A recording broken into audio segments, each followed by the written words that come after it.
Mga kois, good morning mga kois. Ayan mga kois, for today's video mga kois, meron akong gagawin video. Ito ay para doon sa mga kapaps ko, sa mga kamubit ko na nagka-cash out, problema sa pag-cash out, kung anong oras pa sila ang tamang pag-cash out. Kaya mga ako dito. Oh. Di pa rin pumapasok? Nantay ko nga nung hapon, nakahapon. Kasi ako alas 10. Pag nagka-cash out talaga ako ng alas 10, automatic yan. Alas 5, alas 6, pasok na. Oo. Siguro mga alas 12 na ako nung kaya hindi na inabot ang kaso. O baka ano, pas 12 ka na nag-cash out.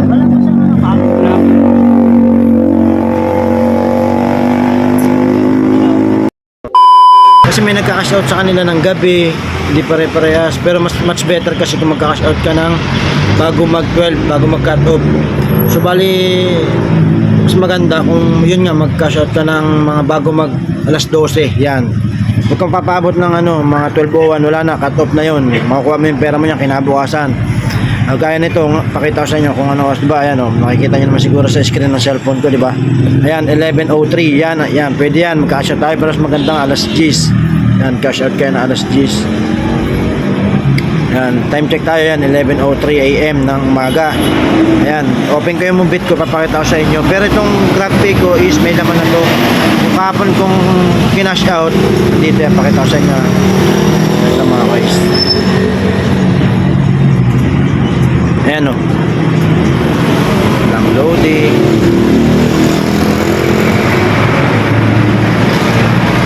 Ito mga guys, medyo loading tayo. Wait lang natin. Alright, yan, di ba may nakikita tayong 518. So yan, kinashot ko yung kahapon ng alas 10. Kinashot ko na yan. So bali, di ba panggabi ako, tapos umuwi ako sa bahay, tawag na ito tanghali. Pero nakashot ko na siya bago umuwi sa bahay ng tanghali. Nakashot ko na siya ng 10 AM. Kasi natulog ako, yun, pagising ko, may pera na ako, yan, 518. Yan yung kita natin kahapon na cash wallet. Yan, nasa GrabPay na natin, kinashot na natin. Tapos, pusin tayo ngayon sa Moveit. Ito. Yan, time check tayo, 11:04. Yan, magka-cash out tayo, pakita ko sa inyo. Para alam nyo. Yan mga guys. Ayan yung pera natin sa Moveit. Diba? Yan. O, meron tayo sa cash wallet na 1.6. Diba? Nakikita nyo mga guys, 1.6 yung pera natin sa cash wallet. Ngayon, 11:05 yan, yung oras natin ngayon. Yan, mas maganda rin yan. Okay yan ganyan pag-cash out natin. Basta huwag siyang aabot ng ano, 12:01. Huwag yung papabuti ng alas 12. Kasi cut off na yun. Inabukasan nyo na makukuha yung pera nyo. Kaya akala nyo matagal pumasok. Papasok naman yung kaso matagal lang talaga. Kaya nga ito, tinuturo ko sa inyo para sa inyo itong video na to. Ayan. Cash out tayo. Cash wallet. Diba? Diba may nakalagay transferable balance 1,658. So ang i-cash out lang natin is cash wallet to GrabPay. Ang i-cash out natin is 1,000 lang. Cash out tayo ng 1,000 para mamaya papakita ko sa inyo. Diba meron tayong 500. So mamaya magiging pera natin doon sa GrabPay is 1,518. Kasi yung kaya 18 yun kasi yung 15 doon para sa kaltas ni GrabPay. Kasi yan, gaya niyan pala, pag magkakashot pala kayo, lagi nyo lalagyan ng 15.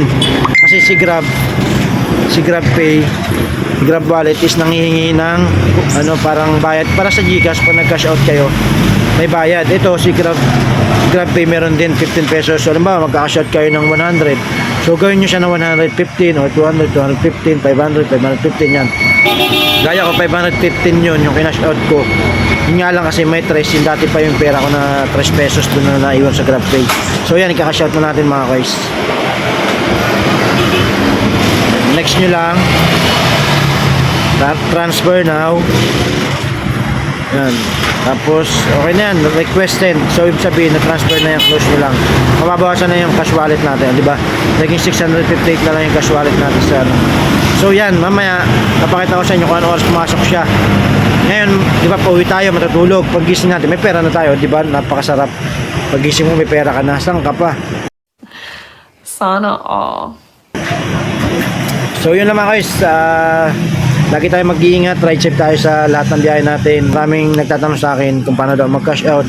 Then may mga nagkwento rin sa akin na oras ng pagka-shot nila, nahihirapan daw sila, ba't parang yung tagal pumasok. So ito, kaya ko to ginawa tong video na to para sa inyo to mga guys. Alright mga paps, brother, ride safe tayo, peace out.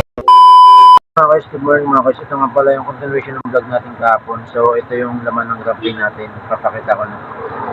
Bali, ang laman na niya is 1,000. Diba ang kahapon, ang laman niya is 518. So nangailangan tayo kahapon ng 500, kinashot yung 500. So bali, ito yung kinashot natin kahapon na 1,000. Yung nagkashot tayo ng past 11 na, di ba nagkashot tayo. Yung date nun is February 7, nung nagkashot tayo kahapon. Ayan.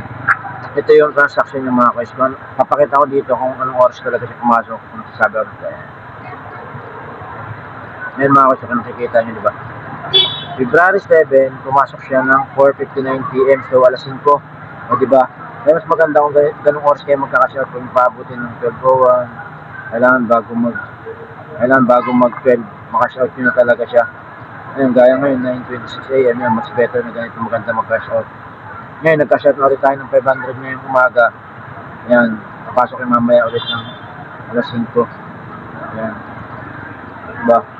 Diba, 4:15 AM. Kaya mas maganda talaga yung ganun. Diba, hindi siya pumasok ng kinabukasan. Yung sabi nila na nahihirapan mag-cash-out. Yan, ginawa ko itong video na ito para sa inyo itong mga guys, yung mga nahihirapan mag-cash-out. Yung mga nagtatanong sa akin kung paano ako mag-cash-out. Kasi kayo, magkakasot kayo, naabot pa ng kinabukasan. So ito na yung mga guys, ito na yung sagot sa mga tanong mga guys. Ayan, pumasok siya sa akin ng alas 5 kahapon. So, nagka-shot ako ng February 7, past 11 to, kung natatandaan nyo. Pumasok siya sa akin ng alas 5, o diba? Natulog lang ako, pag gising ko may pera na siyang kapak, o diba? Alright mga guys, right safe tayo lahat, ingat mga guys. Yan, ginawa ko ng video na to, panoorin nyo lang, and thanks for watching.